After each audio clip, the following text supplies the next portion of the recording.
it down. Q-Dot MC, people league on.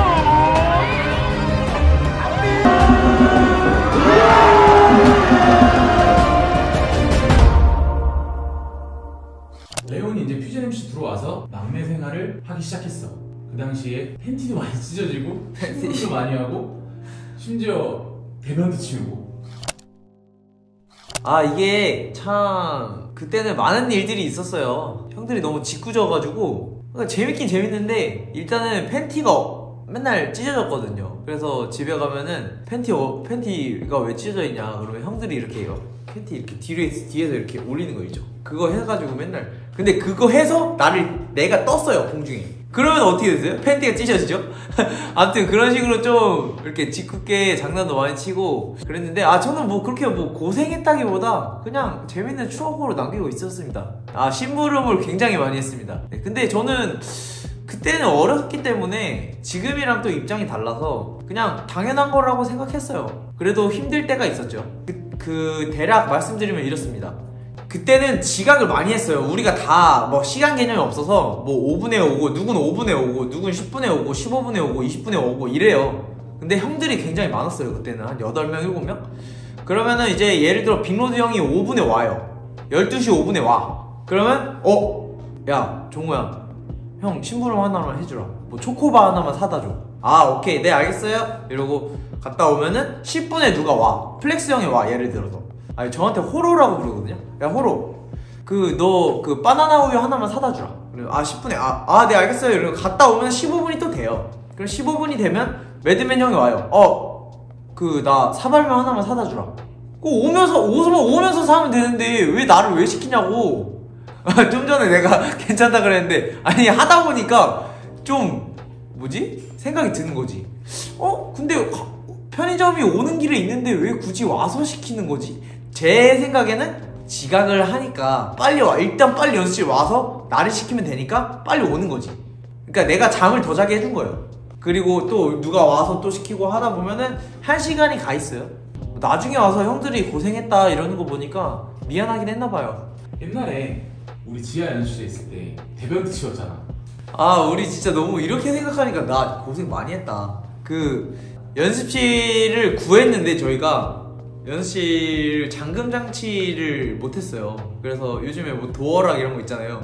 저희는 그냥 생문, 그냥 누구든지 들어오면 밤에 누가 들어오잖아요? 그럼 들어오는 거야. 근데 훔쳐갈 것도 없었고 그냥 열어놨어요. 근데 아무도 안 들어왔죠. 근데 어느 날 내가 연습실 가기 전에 일어났는데 전화가 오는 거야, 형들한테. 야 연습실 빨리 와, 이러는 거야. 연습실 빨리 오라고? 뭐 심부름 같은 거 시키려고 그러나? 이랬는데, 야 일단 빨리 와. 뭐라고 얘기는 안 해줬어. 야 빨리 와, 진짜 너 빨리 와야 될 것 같아, 이러는 거야. 딱 갔는데 연습실 위에 술집이 있었어요. 술집이 주변에도 술집이 많고. 근데 연습실 딱 문에 들어왔는데 노란색 손수거 행주로 이렇게 덮여져 있는 거, 뭔가. 근데 형들이 빨리 저거 좀 어떻게 해봐, 이러는 거예요. 뭔데요 이게? 몰라, 막 웃으면서 몰라 빨리 해봐, 막 이러는 거예요. 일단은 했는데 그게 똥. 내 인생에서, 여러분들 비보이 하면서 똥 치워본 적 있어요? 난 똥 치워봤거든요. 내가 어쩔 수 없이 치워야겠다. 그래서 연습실에 마침 삽이 있었는데 너무 이거 적나라하다. 삽을 이렇게 팍 해가지고 버리고 닦고 했던 기억이 나요. 이제 그렇게 고생을 하면서 연습도 굉장히 많이 하면서 이제 막내지만 메인 멤버로서 퓨전 MC를 대표해서 팀 배틀을 굉장히 많이 나왔단 말이야, 그때 당시. 그러다 2011년에 이제 첼스 배틀 프로 플렉스와 비보이 레온이 2대1을 나가면서 뭔가 퓨전 MC에게 굉장한 기회가 오잖아. 2011에 플렉스 형이랑 저랑 첼스 배틀 프로 한국 대표 선발전에 나가게 됐는데, 한참 저희가 결승까지는 갔어요. 근데 계속 우승을 못해서 너무 아쉬워하고 있는 상황에서 거기서 또 연장전에서 준우승을 한 거예요. 결승에서 연장이 났는데 준우승을 한 거죠. 너무 아쉬워하고 있는데 그때 이제 플렉스 형이 야 우리 준우승한 게 더 잘 된 걸 수도 있어, 이러는 거예요. 뭔 소리지? 앞으로 더 열심히 하자는 건가? 이랬는데 플렉스 형 얘기가 이제 주최자를 만나고 온 거예요. 첼시 배틀 주최자가 그 한국 대표 선발전을 보러 왔는데 그 우리의 모습을 보고 얘네는 크루 배틀에 초청하면 정말 뭔가 재밌을 것 같다 이런 생각을 했나봐요. 그래서 저희한테 크루 배틀을 초청을 한 거죠. 그 자리에서 너네 초청하고 싶다 이렇게 된 거죠. 그래서 저희가 2번 정도 하루에 2번 연습을 하고 정말 많이 연습하고 새벽 연습도 하고 해가지고 준비를 정말 많이 해서 프랑스로 갑니다. 첼시 배틀 프로 월드 파이널이 저희 첫 해외 대회였는데 그거를 이제 우승을 해버린 거죠. 우승을 해버리고 결승에서 전설적인 미국 비보이 크루 헤비토로를 이기고 우승을 했고 그 이후로 계속 이제 한국에서도 대회를 나가고 외국에서도 대회를 나가고 계속 경험을 쌓아갑니다. 자, 이제 2012년 이후에 계속 팀 배틀을 나가면서 2014년도쯤에 너가 이제 어깨가 아프다, 부상이 좀 찾아온 것 같다 라고 팀에다 얘기를 했잖아. 도저히 이제 연습도 못하고 물구나무도 못 쓰는 거예요. 이제 거기서 이제 진료를 받았는데 어깨가 완전, 그분들이 그랬어요. 어깨가 완전 십창났다 얘기할 정도로 안 좋았고, 그분들이, 그 선생님들이 제가 딱 갔을 때 어떻게 리액션을 했냐면 그 센터장님이랑 그 선생님들이 야 빨리 와봐, 얘 어깨 봐봐, 얘 어깨 진짜 대박이야 이러면서 정말 무슨 뭐 흉측한 거 본 것처럼 정말 심하다, 야 어떡하냐, 너 이 지경 될 때까지 뭐 한 거야 이렇게 했었거든요. 그때 왜냐면 제가 이렇게 얼음, 그 냉동실에 얼음 있잖아요, 이런 거 이렇게 하는 거, 그 다음에 막 컵 집는 거 이런 것도 못했어요. 일상생활도 못했기 때문에 굉장히 안 좋았어요. 그런 병원에 발표하는 그런 시간이 있었대요. 그래서 거기 센터장님이 저의 부상 그 사례를 병원에 발표하고 그런 것도 있었다고 알고 있습니다. 저희가 이제 레온의 다큐멘터리를 찍고 있는데 어깨가 진짜 심각했다고 얘기를 들었어요. 저희는 그 종호의 어깨를 가지고 뭐 회의까지 했다고 얘기를 들었는데 좀 자세하게 얘기를 들을 수 있을까요? 그러니까 레온이가 우리 병원에 왔을 때는 보통 여기는 지인들 소개로 이렇게 오는 게 좀 더 많은데 본인이 알아보고 왔더라고. 처음부터 전문 비보이거나 뭐 이런 거를 우리가 사전에 알았더라면 좀 더 심각성을 레온이한테 좀 적용시켰을 건데 사실 그거는 아니었고 그냥 일반인인 줄 알았어. 왜소하기도 했고 근데 상담을 하다 보니까 비보이라는 거야. 그래? 이래서 처음에는 일반인 제어를 했었어. 그래서 사실 얘 어깨가 와 너무 심각한데? 뭐 이런 거는 몰랐었거든. 근데 이제 비보이야? 전문 비보이네? 이렇게 일반 제어를 하면 안 되겠다 싶어서 상담을 사실은 다시 한 거거든. 그러니까 아마 레온이도 기억할 거야. 그래서 상담을 다시 해서 심각성을 이제 적용을 한 거지 우리가.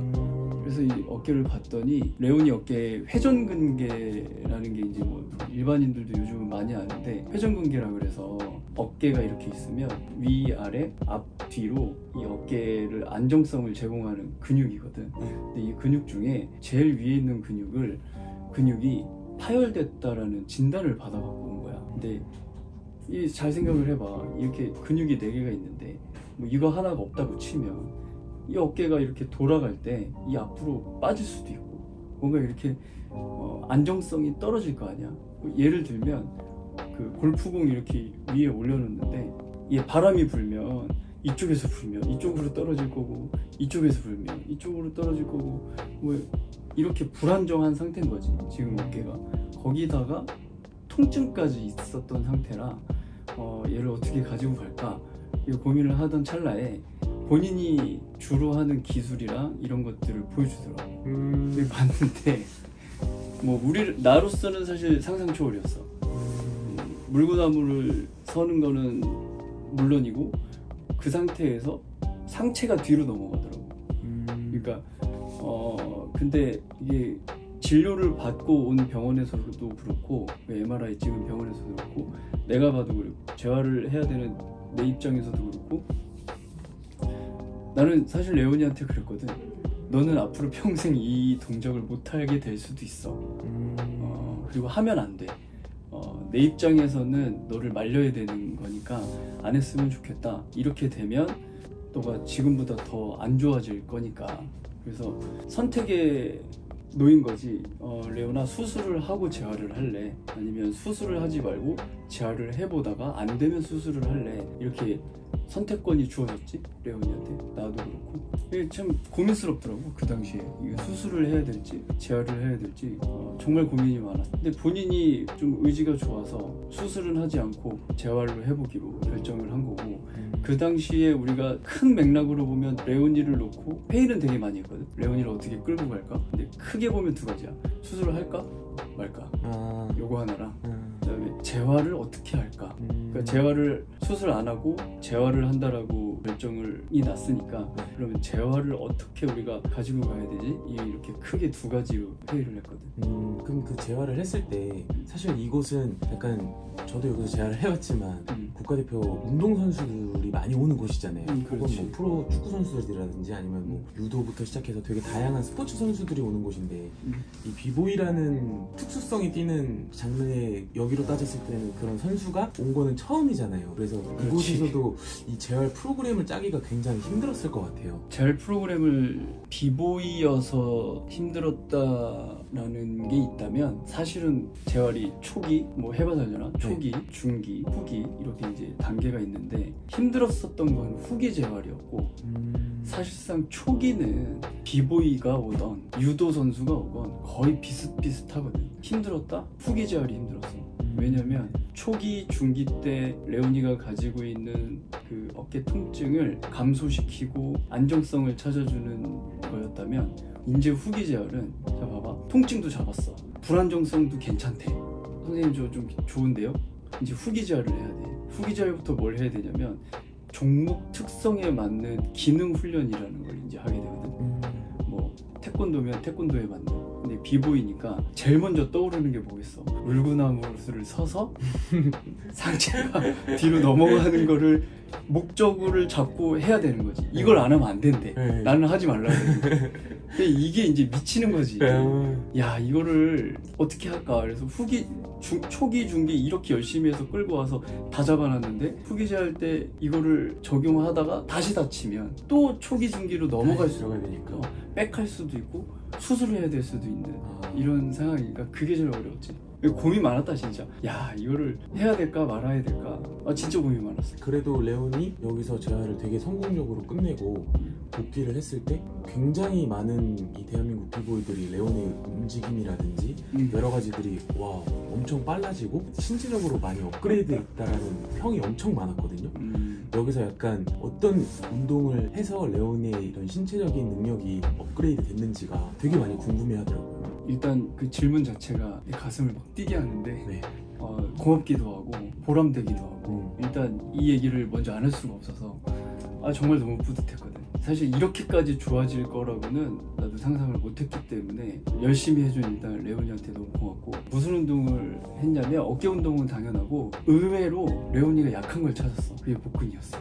복근이 애가 뭐 이렇게 벗겨보면 뭐 왕자가 뚜렷하게 있진 않아. 그렇지만 어느 정도 이렇게 윤곽도 좀 있는 상태고 막 뚱뚱하게 보이지도 않잖아. 왜소하면 왜소했지. 그랬는데 얘가 하는 기술이나 이런 걸 보면 회전력이 많기도 하고 뭔가 버텨서 테크닉을 구사해야 되는데 어깨를 강화를 시켰는데도 불구하고 회전력이 나오지 않고 이렇더라고. 그래서 이제 후기 재활 정도 들었을 때 복근을 강화하기 위해서 밖에 있는 그 슬링이라는 운동 장비로 복근을 엄청나게 강화를 좀 해보자. 레온이랑 그때부터 시작을 했는데 그게 좀 복근과 어깨의 조화가 좀 잘 이루어지지 않았나.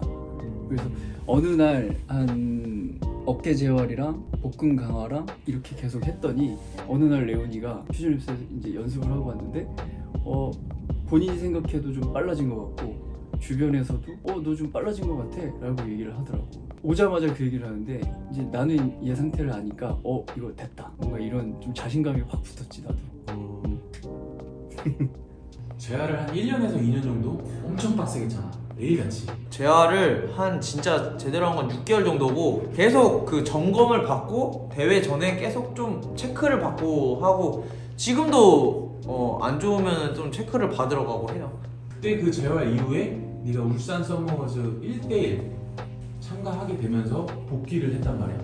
그렇죠. 그때 재활을 하면서 좀 몸에 대해서 많이 공부를 하고 많이 느끼게 됐어요. 그래서 어떻게 보면 좀 더 그 피지컬을 업그레이드 시키는 계기가 됐고 저는 터닝 포인트라고 생각합니다. 그때가.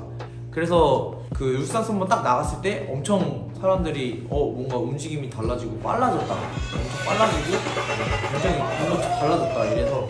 근데 그게 다 이제 그 스포츠 재활센터에서 그 이런 운동을 하면 뭐 더 빨라지고, 이런 운동을 하면 더 점프력도 높아지고, 뭐 더 프리도 잘하고, 이런 거를 그 좀 연구를 해주셔서 그렇게 해서 좀 강화를 시켜서 다시 복귀를 했던 거죠. 네, 그래서 그때 이후로 굉장히 성적도 굉장히 좋았고, 제 성적도 좋았고, 팀 성적도 좋았죠.